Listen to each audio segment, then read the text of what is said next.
আজকে টেলিভিশনে, আজকে পত্র পত্রিকায় বারবার করে সেই ডিবি অফিসের ছবি দেখানো হয়।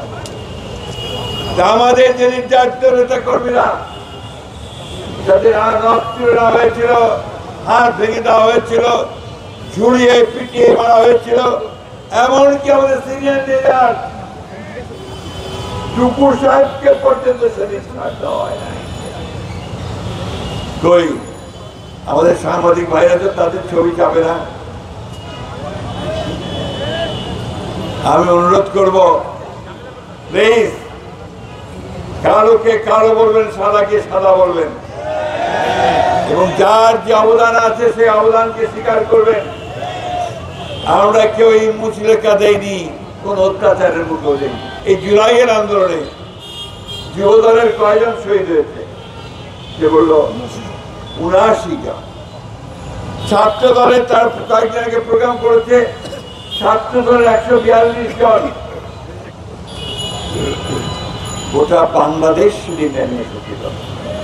শুধুমাত্র কোনো কয়েকটি দল, কয়েকটি ছেলে ছাত্র নয়। আজকে এখনই একজন ছেলে সে সামনে এসেছিল, আমার সে দেখতে পায় না, তার ২ চোখ চলে গেছে। এইরকম প্রায় ৩০,০০০ ছাত্র জনতা শ্রমিক যারা হাসিনার নির্দেশে সেদিন পুলিশের গুলিতে নিহত হয়েছে, শহীদ হয়েছে, অঙ্গ হারিয়েছে, চোখ হারিয়েছে, অন্ধ হয়ে গেছে। এই যে ত্যাগ, এই যে প্রায় ২,০০০-এর উপরে আমরা মানুষ হারালাম, ছেলে হারালাম, তরুণকে হারালাম, এই যে আমরা প্রায় ৩০,০০০-এর বেশি অধিক আমাদের নেতা কর্মীরা অন্ধ হলো, পঙ্গু হলো। বান্ডেল থাকলে প্রতি সেনমানিতে টাকা বাঁচবে। বিকাশ সেনমানি বান্ডেল কিনে জিতুন প্রতি লেনদেনে। তার একটাই তো লক্ষ্যটা হচ্ছে যে ফ্যাসিস্ট হাসিনাকে বিদায় করে এই বাংলাদেশে একটা গণতান্ত্রিক রাষ্ট্র ব্যবস্থা প্রতিষ্ঠা করা, তাই না? একটা ন্যায্য সমাজ প্রতিষ্ঠা করা। আজকে যখন পত্রিকা খুললাম, বেদনায় একেবারে নীল হয়ে গেছি। দেখলাম ৫ জন সমন্বয়কারীকে গ্রেফতার করেছে পুলিশ। তারা জোর করে একটি বাড়ি থেকে একজন সাবেক সংসদ সভায় দিয়ে ৫০ লক্ষ টাকা আদায় করেছে।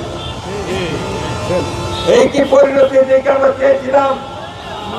এই বাংলাদেশের মানুষকে কেউ এটা চেয়েছিল? এত তাড়াতাড়ি যদি এই ঘটনা ঘটে, ১ বছর হয়নি, তারা আমাদের ভবিষ্যৎ কি? প্রিয় সহকর্মী যোদ্ধারা, এই কথাগুলো এই জন্য বলছি যে গোটা বাংলাদেশ তোমাদের দিকে চেয়ে আছে। তরুণ যুবক যারা বদলে দিয়েছে, যারা পাল্টে দিয়েছে সেই হাসিনার ক্ষমতাকে, তাকে দূর করে দিয়েছে দেশ থেকে, তাদেরকেই তো এখন দেশ গড়ে তুলতে হবে, তাদেরকেই তো এখন দেশকে নির্মাণ করতে হবে, এবং তাদেরকে ভবিষ্যতের একটা সুন্দর বাংলাদেশ তৈরি করতে হবে, ন্যায্যতার ভিত্তিতে, মানবতার ভিত্তিতে। দুঃখ হয় আমাদের যখন আমরা দেখি যে ১ বছর সময়ের মধ্যেও আমরা একথা জোর গলায় বলতে পারছি না যে আমরা এখন তৈরি হয়ে গেছি, এই দেশ আমরা নতুন করে গড়ে তুলব।